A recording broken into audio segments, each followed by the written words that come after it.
नमस्कार दोस्तों, कैसे हैं आप। स्वागत है आपका हमारे YouTube चैनल पर। आज हम NCERT गणित कक्षा 10 प्रश्नावली 3.4 का दूसरे वाले प्रश्न का तीसरा वाला प्रश्न हल करेंगे। ठीक है, जिसमें दिया गया है 2 अंकों की संख्या के अंकों का योग 9 है। इस संख्या का 9 गुना संख्या के अंकों को पलटने से बनी संख्या का 2 गुना है, वह संख्या ज्ञात कीजिए। तो दोस्तों, हमको 2 संख्या ज्ञात करनी है, जिसमें एक पहली संख्या इकाई होगी और दूसरी संख्या दहाई, लेकिन हमको कुछ भी नहीं पता है। ठीक है, ये तो वैसे है जैसे पप्पू के पापा गुम गए हैं लेकिन पप्पू का ही नहीं पता। ठीक, फिर भी कैसी भी स्थिति हो हल तो करना ही है हमें, इसलिए चलिए आइए हल करते हैं। तो दोस्तों, एक बार फिर से इस प्रश्न को पढ़ लेते हैं, इसके बाद में इसको समझ करके फिर हल करेंगे। तो इसमें दिया गया है 2 अंकों की संख्या के अंकों का योग 9 है। इस संख्या का 9 गुना संख्या के अंकों को पलटने से बनी संख्या का 2 गुना है, वह संख्या ज्ञात कीजिए। तो दोस्तों इसमें हमको संख्याएं ज्ञात करनी है इकाई और दहाई की। और सबसे पहले तो हम जो हमको दिया गया है वह मान लेते हैं जो ज्ञात करना है। उसके बाद हम प्रश्न को समझ करके आगे हल करेंगे। तो लिखेंगे यहाँ पे माना कि, सबसे पहले हल लिखेंगे, उसके बाद लिखेंगे माना कि इकाई का अंक बराबर x है और तथा दहाई का अंक y है। तो इकाई का अंक आप जानते होंगे, जैसे कि हमको कोई 2 अंकों की संख्या दी गई है, ये जैसे कि 25 है, तो इसमें इकाई का अंक ये होगा और दहाई का अंक ये।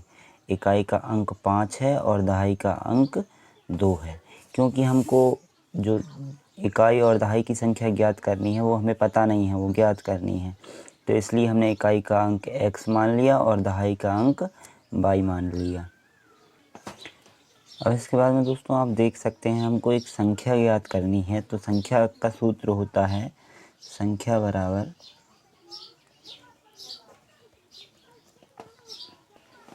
10 गुणित दहाई का अंक प्लस इकाई का अंक। तो इस सूत्र के हिसाब से रख देंगे। सबसे पहले लिखेंगे 10 गुणित दहाई का अंक, तो दहाई क्या है हमारा y है, तो 10y प्लस इकाई का अंक x, तो आ जाएगा हमारा 10y प्लस x। अब इसके बाद में दोस्तों हम इतना करने के बाद में हम लिखेंगे प्रश्नानुसार। अब प्रश्न के हिसाब से हम सवाल को आगे हल करेंगे। तो लिखेंगे प्रश्नानुसार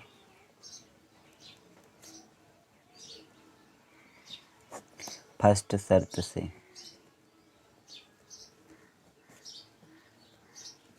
फर्स्ट शर्त हमको क्या दी गई है कि 2 अंकों की संख्या के अंकों का योग 9 है। ठीक है, तो 2 अंक हमारे कौन कौन से माने हमने, x और y।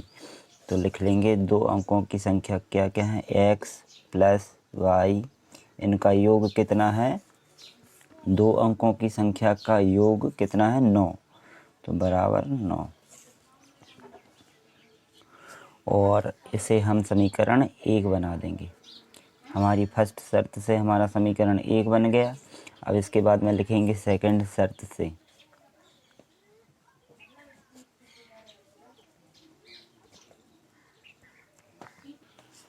अब इसके बाद में हमको क्या दिया गया है, इस संख्या का 9 गुना, ठीक है, संख्या के अंकों को पलटने से बनी संख्या का 2 गुना है। तो हमने जो संख्या का सूत्र लगा करके जो संख्या बनाई है इसका 9 गुना, ठीक है। तो 9 गुना यानी 9 का गुणा कर देंगे इस संख्या में, तो आएगा 9, जो संख्या दी गई है वह लिख लेंगे 10y प्लस x। फिर क्या दिया है, संख्या के अंकों को पलटने से बनी संख्या का 2 गुना, तो बराबर लिख देंगे यहाँ पे।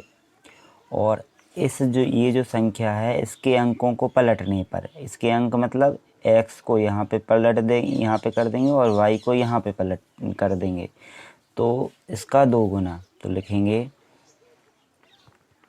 10x प्लस y, इसका कितना है 2 गुना, तो 2 से गुणा कर देंगे, तो दोस्तों प्रश्न के अनुसार हमने ये लिख लिया है कि ये जो संख्या थी इसका 9 गुना और इसको पलटने के बाद में, ठीक है, हमने y को यहाँ पे कर दिया, x को यहाँ पे कर दिया यहाँ पे, ठीक है, इसका कितना है 2 गुना। तो ये लिखने के बाद में अब इसको हम हल कर लेंगे। तो 9 का गुणा हम 10 एक y में करेंगे तो हो जाएगा 9 इधम 90, 90y प्लस 9x बराबर 2 का गुणा 10x में करेंगे तो 2 इधम 20x प्लस 2y ये आ जाएगा। अब इसके बाद में इस साइड वाली संख्या को हम इस साइड पक्षांतर कर देंगे तो लिखेंगे 90y प्लस 9x, ये इनके चिन्ह बदल जाएंगे, माइनस 20x माइनस 2y बराबर 0। अब इसके बाद में 20x में से 9x चले जाएंगे तो बचेंगे माइनस 11x और 90y में से 2y चले जाएंगे तो बचेंगे, 90 में से 2 चले जाएंगे तो कितने बचेंगे 88y प्लस जी बराबर 0। यहाँ पे 90 प्लस के हैं इसलिए प्लस का निशान आएगा बड़ी संख्या का। अब इसके बाद में माइनस है, यहाँ पे संख्या के आगे तो माइनस से गुणा कर देंगे तो इनके सबके चेंज हो जाएंगे चिन्ह, तो हो जाएगा 11x माइनस 88y बराबर 0। अब दोस्तों हम पूरे समीकरण में 11 से भाग दे देंगे तो हो जाएगा x माइनस 11 का 8 में करेंगे तो 11 8 है 88, 8 बार चला जाएगा, 8y बराबर 0। इसको एक बार और ऐसे भी समझ सकते हैं कि जैसे कि ये हमको समीकरण दिया है, इसमें 8 से 11 से गुणा भाग कर देंगे तो 11 और 11 कैंसिल हो जाएंगे तो यहाँ पे x बचेगा, यहाँ पे 11 एकम 11 और 11 8 है 88। तो हमारा समीकरण हो जाएगा x माइनस 8y बराबर 0, ठीक है। और ये हमारा हो जाएगा समीकरण 2। अब इसके बाद हम समीकरण 1 और 2 से लिखेंगे समीकरण 1 व 2 से। समीकरण 1 और 2 को लिख लेंगे तो समीकरण 1 है हमारा x प्लस वाई बराबर 9 और समीकरण 2 है हमारा x माइनस 8y बराबर 0। इस समीकरण 1 और 2 को हम विलोपन विधि से हल कर लेंगे। विलोपन विधि में आप जानते हैं नीचे की संख्या का एक या तो x के गुणांक का या y के गुणांक का ऊपर वाली समीकरण में गुणा करते हैं और ऊपर वाली संख्या के गुणांक का हम नीचे वाले समीकरण में गुणा करते हैं। तो आइए 8 का गुणा हम समीकरण 1 में करेंगे और यहाँ पे y का एक कोई संख्या नहीं है तो 1 माना जाएगा और 1 का गुणा हम समीकरण 2 में करेंगे। तो लिखेंगे समीकरण 1 में 8 से समीकरण 2 में 1 से गुणा करने पर तो करेंगे तो 8 का x में करेंगे तो हो जाएगा 8x प्लस 8 का y में करेंगे तो हो जाएगा 8y और 8 का 9 में करेंगे तो हो जाएगा 8 नम 72। अब 1 का समीकरण 2 में करेंगे तो x और 1 का गुणा 8y में करेंगे तो माइनस 8y ही आएगा बराबर 0। अब इसको हल कर लेंगे तो यहाँ पे 72 हैं तो नीचे 0 है तो 72 में से 0 चली जाएगी तो 72 ही रहेंगे और ये माइनस और प्लस के हैं इसलिए 8y और 8y कैंसिल हो जाएंगे। यहाँ पे 8x और 1x मिलकर के 9x हो जाएंगे तो 9x बराबर 72 ये हमारे पास में आ जाएगा। फिर 9 का हम पक्षांतर इस साइड कर देंगे तो आ जाएगा x बराबर 72/9। इसको भी हल कर देंगे, 9 एकम 9 9 8 72, 8 बार चला जाएगा तो हमारे पास में आ जाएगा x बराबर 8। अब लिखेंगे x का मान समीकरण 1 में रखने पर, x का मान समीकरण 1 में रखने पर, तो समीकरण 1 है हमारा x प्लस वाई बराबर 9। तो x की जगह पे हम ये 8 रख देंगे तो 8 प्लस वाई बराबर 9। अब 8 का पक्षांतर कर देंगे इस साइड तो हो जाएगा y बराबर 9, ये प्लस का है माइनस का हो जाएगा 8।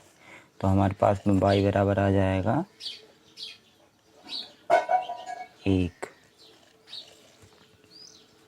तो दोस्तों आप देख सकते हैं हमारे पास में x बराबर 8 आ गया है और y बराबर 1 आ गया है। तो इसके बाद में अब हमारे पास में जो संख्या वाला सूत्र था उसमें हम x और y के मान रख देंगे। सबसे पहले तो हम लिखेंगे अतः इकाई का अंक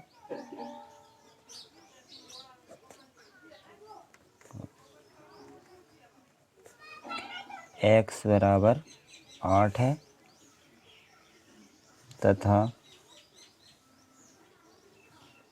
दहाई का अंक y बराबर 1 है।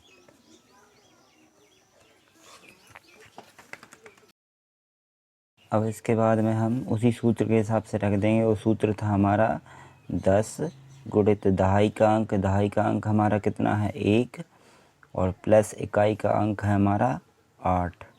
तो 10 का 1 में गुणा करेंगे तो हो जाएगा 10 एकम 10 प्लस 8, तो 10 और 8 18। तो हो जाएगा हमारा, यहाँ बराबर लगा देंगे 18। ये हमारा 18 हमारा आंसर आ जाएगा। सो आई होप दोस्तों आपको समझ में आया होगा। अब इसके बाद में हम नेक्स्ट क्वेश्चन करेंगे।